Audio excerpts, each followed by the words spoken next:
우리 기도에 대한 얘기들은 많이 듣습니다. 또 실제로 우리가 기도를 하고 있고요. 그런데 어떤 성도님들은 그런 이야기를 하십니다. 나는 한 번도 신앙생활 하면서 기도 응답을 받아본 적이 없다. 내가 기도했던 내용은 하나도 응답된 것이 없다. 그렇게 얘기하신 분도 있습니다. 왜 그럴까요? 응답받는 기도를 들으지 못하기 때문에 그런 겁니다.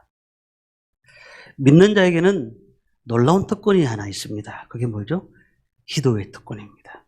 우리는 언제 어디서나 하나님 앞에 기도할 수 있는 무기가 있습니다.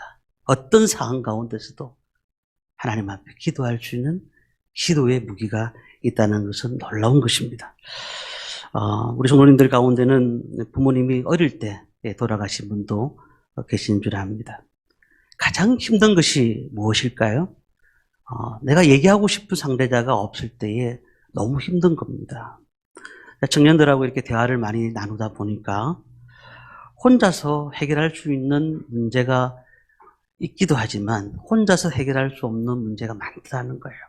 그때 요청하고 싶은 얘기들이 있고 또한 그 얘기를 들어줄 사람이 필요한데 가장 중요한 것은 부모님이라는 거예요. 그래서 많은 사람들은 부모님이 있기 때문에 자신이 있는 것을 알고는 그 존재를 당연하게 여깁니다. 부모님이 없다면 어떻게 될까요? 아파도 힘들어도 낙심해도 혼자 풀어갈 수밖에 없는 그런 상황 가운데 있게 될 것입니다. 성경은 우리에게 말을 합니다. 우리에게는 그렇다면 누구가 있느냐? 우리에게는 하나님 아버지가 계신다고 말씀합니다. 고난과 아픔과 슬픔과 필요를 하나님은 다 알고 계시기 때문에 우리가 어떻게 요청하느냐에 따라서 주님은 그 모든 것들을 우리 맞는 방식으로 다 주신다고 말씀을 합니다. 그런데요, 중요한 것은 이 기도의 특권을 누리지 못하는 분들이 많아요. 기도를 하면은 응답받는다고 말씀은 그렇게 되어 있는데 나는 그 응답을 많이 못 받았다는 거예요. 내 인생 가운데서 응답을 못 받았다는 거예요. 조지 물러 같은 사람은 한평생 살면서 5만 번이나 응답을 받았다고 합니다. 그런데 왜 이 응답을 받지 못하는가? 부모가 있지만 그와 같이 살아가는 자녀가 있는 것처럼 우리가 하나님 아버지가 계시는데 불구하고 우리는 하나님 아버지에게 나에게 무엇이든지 구하라, 무엇이든지 구하라고 말씀하셨는데 그 기도의 특권을 사용하지 못하는 분들이 너무나 많더라는 겁니다. 우리가 이제 이 문제를 생각하면서 두 가지를 첫째 생각해야 되는데, 첫 번째는 우리가 철학적인 기도를 할 때가 있어요. 철학적인 기도. 우리가 이 기도의 특권은 어디에 나와 있을까요? 성경에 나와 있는 겁니다. 성경에. 근데 잘못된 기도가 있습니다. 잘못된 기도는 이 기도의 힘으로 사는 거예요. 이게 무슨 얘기입니까?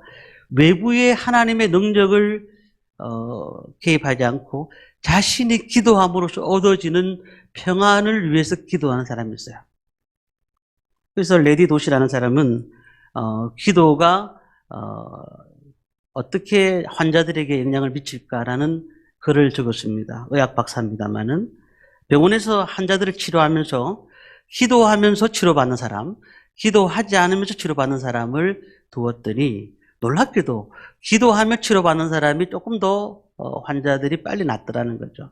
그런데 그것이 어떤 하나님이 아니라 다른 종교도 마찬가지였다라는 사실을 얘기하고 있습니다. 그러니까 기도하는 행위 때문에 자신이 평안함을 누리게 되고 그리고 병의 회복을 빨리 도움을 주었다는 거죠. 이것을 우리는 철학적인 기도라고 합니다. 근데 우리가 생각을 해보십시오. 극심한 어려움에 빠지면은 정말 우리가 어떻게 할까요? 하나님이라고 말하는 사람들이 너무 많습니다. 하나님. 왜냐하면은 정말 내 삶 가운데서는 누군가가 신적 존재가 있다는 사실을 다들 인정합니다. 그러면서 가장 찾기 쉬운 사람이 누굴까? 찾기 쉬운 분이 누굴까를 생각할 때에 하나님인 겁니다.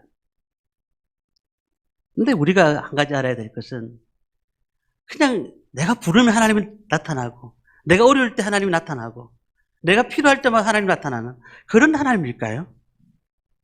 기도의 힘으로 내가 편안해지고 기도의 힘으로 내가 좋아지고 그것은 하나님의 응답이라고 말할 수가 없습니다. 기도는 지금도 많은 종교에서 행해지고 있습니다. 오다 보면은 절들이 있습니다. 그 절들을 보면은 천년 기도, 천일 기도, 이렇게 천일 기도가 막 붙어 있잖아요. 그러니까 많은 사람들에게 기도할 수 있도록 거기도 기도의 장을 만들어 놨습니다. 절에서도 그렇고요. 근데 우리 교회에서는 기도하라고 하는데 무엇이 다른 겁니까? 근데 우리의 기도와는 분명히 다르다는 사실입니다. 그럼 두 번째는 어떤 기도를 사람들이 하고 있느냐? 주문적인 기도를 합니다. 자, 우리가 하나님 능력을 믿습니까? 예, 믿습니다. 하나님이 살아계신 믿습니까? 예, 살아계십니다. 그러면 이렇게 기도하는 분들이 많습니다. 예수 이름으로 기도합니다. 예수님의 이름으로 기도합니다. 맞습니다. 우리가 예수 이름으로 기도해야 됩니다. 예수 이름으로 악한 마귀는 떠날지어다라고 예수 이름을 사용합니다. 제가 청년 때 부흥회를 갔었습니다.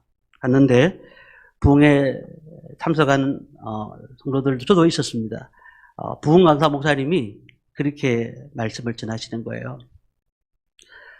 한참 설교하시면서 모든 것을 아멘을 하라는 거예요. 그래서 다 아멘을 해요.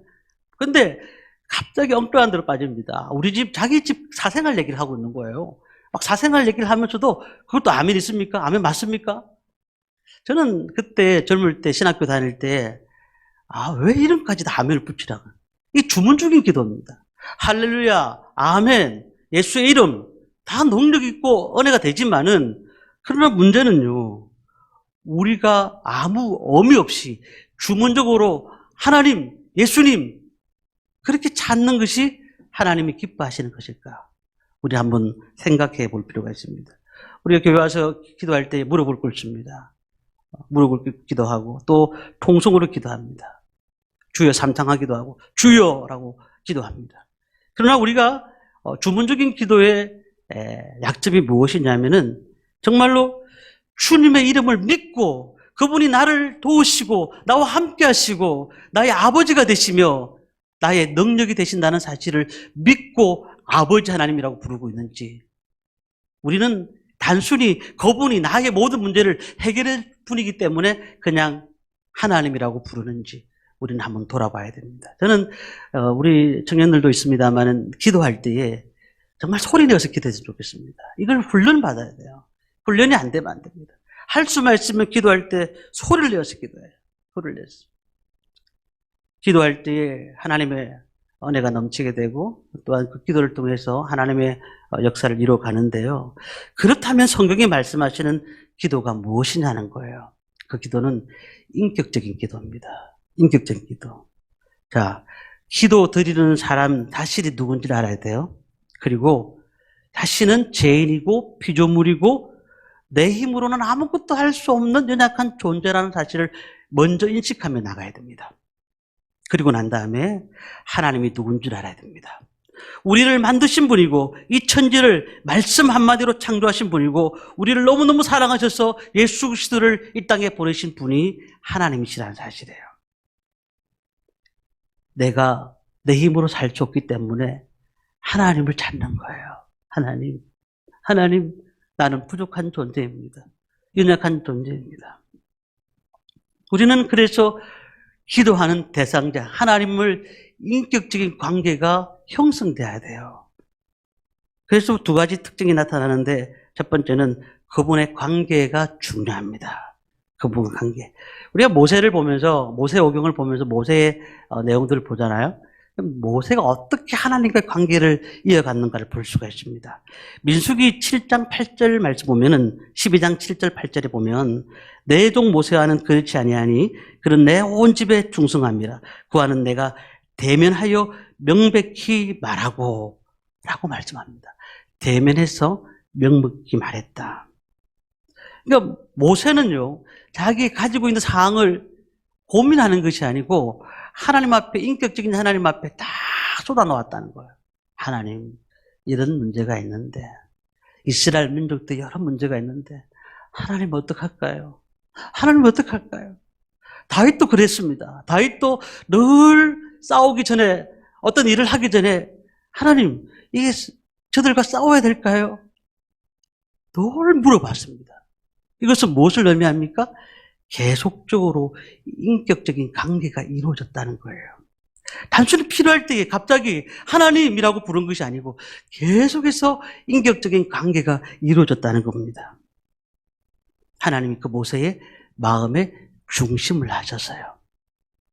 마찬가지입니다. 우리 하나님은 늘 우리에게 찾아오셔서 말씀을 통해서 자꾸 속삭이십니다. 그리고는 관계를 자꾸 맺고 싶어 하십니다. 근데 하나님은 언제 우리에게 계속 찾아오시는 줄 아십니까? 그건 성경을 보면 알아요. 말씀에 순종하는 횟수가 늘어날 때마다 계속해서 하나님은 우리에게 인격적으로 말씀하시는 것을 느낄 수가 있어요. 신앙생활 안 하다가 하나님께서 찾아오실 수는 있지만은 계속적인 인격적인 관계를 우리가 유지할 수가 없어요. 우리는 죄인이기 때문에 그런 겁니다. 그래서 성령이 우리 가운데 오셔서 늘 말씀하십니다. 우리의 앞길을 보여주십니다. 우리의 모든 상황 가운데서 은혜를 주십니다. 그런데 이 관계가 유지되지 않은 사람은 성령이 말씀하시는 것 같기도 하고 다른 사람이 말하는 것 같기도 하고, 그러니 이게 우리가 헷갈리는 거예요. 우리가 하나님 말씀에 늘 순종하는 자세로 하나님 말씀하옵소서 종이 듣겠나이다 라는 그 고백들이 있어야 될 줄 믿습니다. 말씀이 어느 때부터 들리지 않습니다. 대화가 잔들되면 그 다음부터는 하나님이 말씀하셔도 말씀이 무슨 말씀인지 이해가 안 되는 거예요. 요한복음 14장 23절에 예수님께서 이렇게 말씀하셨습니다. 14장 23절에 예수께서 대답하여 이르시되 사람이 나를 사랑하면 내 말을 지키리니 내 아버지께서 그를 사랑하실 것이요 우리가 그에게 가서 그초를 그와 함께하리라. 나를 사랑하면 내 말을 지키리니 내 아버지께서 그를 사랑하실 것이요 우리가 그에게 가서 그초를 그와 함께하리라. 그와 함께하리라. 우리가 인격적인 관계를 맺으시기를 바랍니다. 올바른 인격적인 관계는 어떻게 되죠? 첫째, 사랑하게 돼요. 서로 사랑하는 거예요. 그리고 상대방의 말을 신뢰합니다. 그리고 늘 함께 하려고 합니다. 하나님 앞에 함께 하려고 합니다. 그리고 모든 것을 같이 공유합니다. 나눕니다. 그리고 아픔도 기쁨도 슬픔도 실수도 모든 것들을 공유하는 겁니다. 하나님은 우리와 대화하기를 원하시는 겁니다. 하나님은 우리를 늘 대화하기를 원하시는 거예요. 그냥 필요할 때만 찾는 분이 아니라 늘 인격적인 관계 속에서 대화하기를 원하시는 겁니다. 그러니 우리의 삶의 능력이 어디서 나올까요? 위로부터 나와요. 우리가 힘이 없을 때마다 하나님은 우리에게 성령 하나님을 통하여서 위로해 주시는 겁니다. 우리가 답답하고 어렵고 아무것도 보이지 않는 가운데서도 하나님은 위로의 하나님께서 우리를 위로하시고 치료해 주신다는 사실이에요. 그러니 우리의 삶들을 돌아봐야 돼요. 왜 기도 응답이 안 될까? 우리의 삶들을 돌아봐야 돼요. 우리가 하나님과 인격적인 관계를 맺고 있는가? 하나님이 원하시는 길로 가고 있는가? 하나님이 기뻐하시는 일을 하고 있는가? 우리는 이 기도는 세련될 필요가 없어요.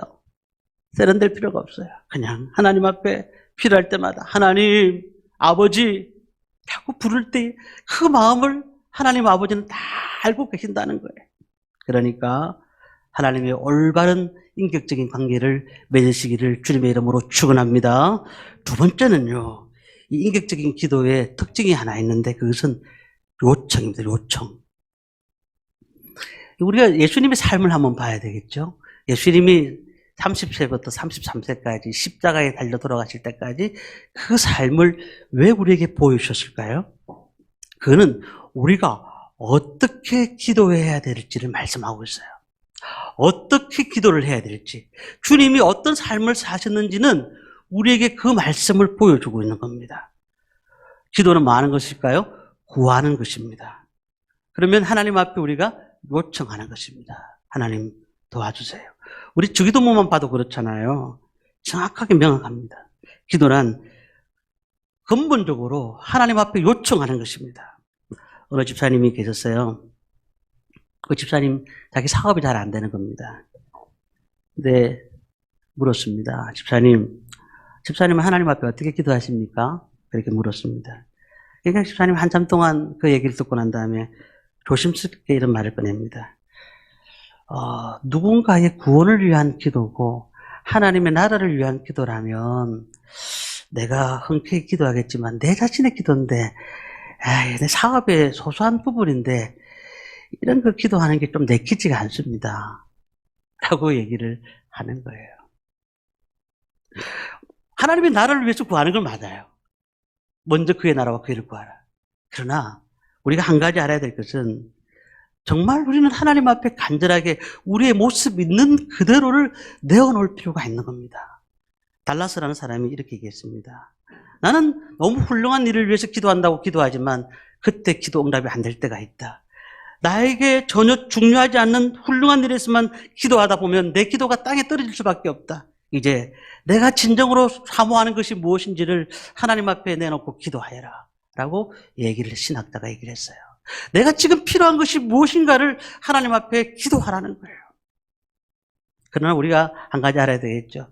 그렇다고 해서 우리가 하나님을 시험하는 기도를 하면 안 돼요. 그리고 정력적인 기도를 해서는 안 돼요. 그러나 내가 가지고 있는 답답함, 어려움들, 그리고 나의 여러 가지 문제들을 하나님 앞에 낱낱이 기도하면 하나님이 응답해 주시겠다고 말씀하고 있습니다. 7살 자녀가 그런 말을 한다면 어떻겠습니까? 오늘 하나님 나라를 위해서 기도할 거예요. 물론 너무 대단한 것 같지 않습니까? 근데 7살에 맞는 기도는 뭘까요? 하나님 나라를 위해서 기도하는 것도 중요하지만 지가 필요한 것에 있어서 기도하는 거예요. 오늘 우리가 주님 앞에 기도할 때에 너무 거창하게 기도하지 마십시오. 겸손하게 주님 앞에 하나님 이것이 필요합니다. 나에게는 믿음이 필요합니다. 물질이 필요합니다. 나에게 이런 일들이 필요합니다. 하나님 환경을 바꾸어 주옵소서. 우리 가족들이 잘 되게 하여 주시고 하나님의 역사를 우리 가족을 통해서 일어나게 하여 주옵소서. 늘 우리는 하나님 앞에 간구하는 것들이 겸손한 마음으로 기도할 때에 하나님은 그 작은 기도라도 응답해 주신다는 사실입니다. 그래서 우리의 사소한 문제를 늘 고민하지 마시고 기도하시기를 바랍니다. 우리가 기도 가운데 들어가다 보면요, 그렇게 사소한 문제를 가지고 기도합니다. 그럼 기도하면은 성령님께서 우리 기도 제목을 주세요. 막 깊이 기도하면요, 처음에 단순하게 기도할 때는 이렇게 우리 기도만 하잖아요. 근데 깊이 기도가 들어가면 기도 제목이 막 나와요. 놀랍죠? 처음에는 내 육신의 병을 위해 기도합니다. 근데 그 깊은 가운데서 하나님을 만나게 되면 그 기도가 점차 깊이 있는 기도로 내 자신이 아닌 하나님의 나라를 위해서 계속 이렇게 펼쳐가는 것을 보게 되는 겁니다.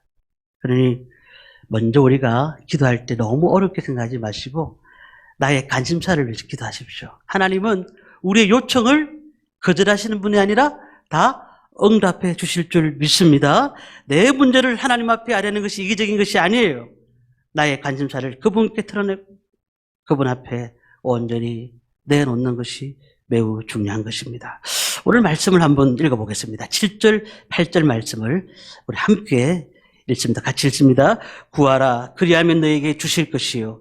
찾으라, 그리하면 찾아낼 것이요. 문을 두드리라, 그리하면 너에게 열릴 것이니 구하는 이마다 받을 것이요. 찾는 이는 찾아낼 것이요. 두드리는 이에게는 열릴 것이니라. 이게 한마디로 뭐죠? 요청하라는 거예요. 하나님 앞에 요청하십시오. 그냥 가만히 계시지 마십시오. 기도 어려운 거 아닙니다. 요청하십시오. 요청하십시오.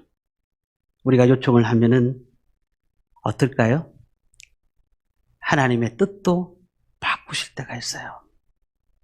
하나님이 지금 이렇게 행하시려고 하시는데도 그렇게 내가 요청을 하면 하나님의 뜻도 우리의 정욕으로 구하지 않는 것이라면 바꾸실 수가 있어요.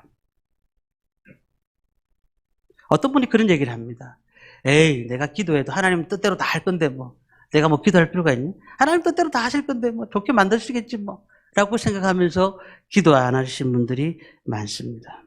그러나 우리는 구약의 성경을 우리가 분명히 알아야 됩니다. 아까 말씀드렸던 모세, 이 모세 같은 경우도 금송아지 사건으로 이스라엘 민족들이 거의 죽게 되었습니다. 왜냐하면 시내산에서 십계명을 받으러 갔을 때 이스라엘 민족들은 그 밑에서 금송아지를 만들고 그냥 광란에 춤을 추면서 난리가 났던 거죠. 그때 하나님이 그들을 다 죽이겠다고 생각하셨습니다. 그런데 모세가 하나님 앞에 하나님의 뜻을 바꿔 주옵소서. 만약에 하나님께서 저들을 다 죽이신다면 이 백성을 구원하시겠다는 그 뜻이 어떻게 되겠습니까? 이 백성을 하나님은 뭐라고 하겠습니까? 세상 사람들이 뭐라고 하겠습니까? 라고 기도했더니 하나님께서 그 뜻을 바꾸어 주셔서 출애굽기 32장 14절 말씀 보면 여호와께서 뜻을 돌이키사 말씀하신 화를 그 백성에게 내리지 아니하시니라. 두 번째 사건이 히스기야 기도입니다. 히스기야는 하나님 보기에 어려운 왕이었습니다. 이사야 선지자가 찾아와서 당신은 얼마 있으면 죽을 것이오. 이 말을 들은 히스기야가 모세와 했던 행동 그대로 합니다. 벽종만을 바라보면서 시비 통경하면서 하나님 생명을 연장시켜 주옵소서, 생명을 연장시켜 주옵소서라고 기도합니다. 하나님을 위해서 할 일이 많습니다. 주의 일을 할 일이 많습니다. 그리고 하나님을 설득하기 시작합니다. 그때에 열왕기하 20장 5절 6절에 보니까 이렇게 말씀합니다. 너는 돌아가서 내 백성의 주권자 히스기야에게 이르기를 왕의 조상 다윗의 하나님 여호와의 말씀이 내가 내 기도를 들었고 내 눈물을 보았노라. 내가 너를 낫게 하시니 내가 3일 만에 여호와의 성전에 올라가겠고 내가 내 날에 15년을 더할 것이며. 하나님께서 그 기도의 소리를 들으시고 뜻을 돌이켜 주셨다는 사실입니다. 우리가요, 이 두 가지를 보면서 뭘 느끼십니까? 하나님은 인격적인 분이라는 거예요. 인격적인 분. 우리가 뭘 만들어 놓고 난 다음에 비는 게 아니에요. 하나님은 우리와 함께 늘 얘기하시기를 원하는 거예요. 늘 우리와 함께 대화하기를 원하시는 겁니다. 답답한 일 있습니까? 그냥 낙심하지 마십시오. 하나님과 자꾸 대화하십시오. 하나님 어떻게 하면 되겠습니까? 어떤 삶을 살았으면 되겠습니까? 자꾸 대화하십시오. 그럴 때 하나님은 은혜를 주십니다. 우리가 생각지 못하는 그 놀라운 은혜를 하나님은 허락하실 줄 믿습니다. 때로는 거절도 하실 때도 있어요. 그러나 어떨 때는 더 많은 것들을 주실 때도 있어요. 하나님은 우리의 마음을 아시기 때문에, 우리의 생각을 아시기 때문에. 그래서 구하라, 찾으라, 문을 두드리라. 그러면 얻을 것이라고 말씀합니다. 9절부터 11절까지 다시 한번 읽도록 하겠습니다. 같이 읽습니다. 너희 중에 누가 아들이 떡을 달라 하는데 돌을 주며 생선을 달라 하는데 뱀을 줄 사람이 있겠느냐? 너희가 악한 자라도 좋은 것으로 자식에게 줄 줄 알거든. 하물며 하늘에 계신 너희 아버지께서 구하는 자에게 좋은 것으로 주시지 않겠느냐? 아멘. 하나님이 얼마나 우리 좋으신 분인데 왜 그냥 있겠어요? 저는 이렇게 사역을 하면서 늘 그 하나님을 경험합니다. 하나님께서 늘 필요할 때마다 도우시고 필요할 때마다 은혜를 주시는 그 하나님이 계셨기 때문에 11년 동안 이 자리에 있게 된 것이에요. 우리 성도님들과 마찬가지라고 생각합니다. 하나님께서 우리 성도님들을 너무너무 사랑하실 줄 믿습니다. 성도님들 정말 기도하십시오. 하나님 우리 성도님들 너무 사랑하시기 때문에 구하는 것들 다 응답해 주실 줄 믿습니다. 그러니까 요청하셔야 돼요. 달라고 해야 주지. 달라고 하지 않은데 왜 하나님 주시겠어요? 달라 하십시오. 새벽 시간에 나와서 달라 하시고 저녁 시간에 혼자서 와서 달라고 하시고요. 혹시 안 되면 집에 와서라도 주님 주세요 라고 계속 기도의 줄을 끊지 말고 계속 가지고 나가시기를 부탁드립니다. 요청하십시오. 그리고 인내하십시오. 기도는 자판기 버튼이 아닙니다. 돈을 탁 넣고는 바로 나오는 게 아니에요. 하나님이 그 사람의 인격과 관계를 보시고 그들에게 필요한 것들을 적절하게 많은 것들을 주신다는 사실을 우리는 알아야 됩니다. 이번에 단일 기도회를 1일부터 21일까지 합니다. 우리 교회가 뭐 개최하는 것도 아니고 전국의 모든 교회가 참가하는 것도 아닙니다. 근데 이번에 보니까 15,000교회에서 함께 참석을 하더라고요. 오른교회에서 출발점이 되었죠. 그 작은 상가교회에서 시작됐던 그 교회가 지금은 한 3만 명 모이는 교회로 성장이 됐는데 저희 교회가 훌륭한 강사 목사님들을 모셔서 부흥회를 할 수는 없지만은 다니엘 기도회를 통해서 많은 좋은 목사님들, 강사님을 통해서 은혜 받으시기 바랍니다. 그리고 말씀을 들어야 기도의 문이 열려요. 말씀을 들어야 기도가 되는 겁니다. 그래서 혹시 본당에 못 오시더라도 가정에서 늘 1일부터 21일째까지 말씀을 계속 들으시고 함께 기도하시기 바랍니다. 본당의 문도 열려 있습니다. 함께 기도하시면 너무나 좋겠고요. 그러니 우리가 기도하지 않고는 이 땅을 살 수가 없어요. 기도하지 않고는 우리가 하나님 앞에 나간다고 말할 수가 없습니다. 기도하지 않고 이 예배가 즐거울 수가 없어요. 기도하지 않고 전도하기가 힘든 거예요. 오늘 우리가 주님 앞에 온전히 서기를 바랍니다. 우주리 기도해야 됩니다. 누가복음 18장 1절부터 5절까지 말씀을 보면은 예수께서 그들에게 항상 기도하고 낙심하지 말아야 될 것을 비유로 말씀하여 이르시되 어떤 도시에 하나님을 두려워하지 않고 사람을 무시하는 한 재판장이 있는데 그 도시에 한 가부가 있어 자주 그에게 가서 내 원수에 대한 나의 원한을 풀어주소서 하되 그가 얼마 동안 듣지 아니하다가 후에 속으로 생각하되 내가 하나님을 두려워하지 않고 사람을 무시하나 이 가부가 나를 번거롭게 하니 내가 그 원한을 풀어주리라. 하나님 앞에 우리가 나가는 게 똑같은 거예요. 계속 하나님 나의 인생의 문제를 해결해 주십시오라고 계속 기도하면 어때요? 들어주시지 않는 것 같은데 나중에 하나님 다 뜨고 계셨던 거예요. 그러면서 6절에 보니까 뭐라고 합니까? 주께서 또 이르시되 불의한 재판장이 말한 것을 들으라. 하물며 하나님께서 그 밤낮 부르짖는 택하신 자들의 원한을 풀어주지 아니하겠느냐. 정말 하나님의 놀라운 은혜 아니겠습니까? 하나님이 살아계신데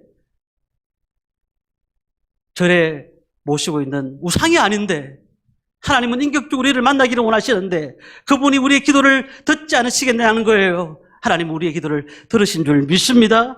그렇기 때문에 우리는 기도하셔야 돼요. 우리 성도님들은 어떤 환경이 있어라도 낙심하고 좌절하고 기도할 힘이 없을 때라도 힘을 내서 기도하시기를 바랍니다. 열심히 기도할 때에 하나님의 은혜가 될 줄 믿습니다. 이제 우리 모든 성도님들 우리는 고아가 아닙니다. 아버지가 계세요. 그러니 힘들어하지 마시고요. 이제 불쌍한 사람처럼 고민하지 마시고 하나님 앞에 늘 기도하면서 주님이 주시는 모든 것들을 받아 누리시기를 바랍니다. 인격적인 관계를 통해서 하나님과 늘 동행하시고 하나님의 은혜를 누리시며 주님 앞에 온전히 기도의 역사를 이뤄가는 저와 우리 모든 성도님들 되시기를 주님의 이름으로 축원합니다.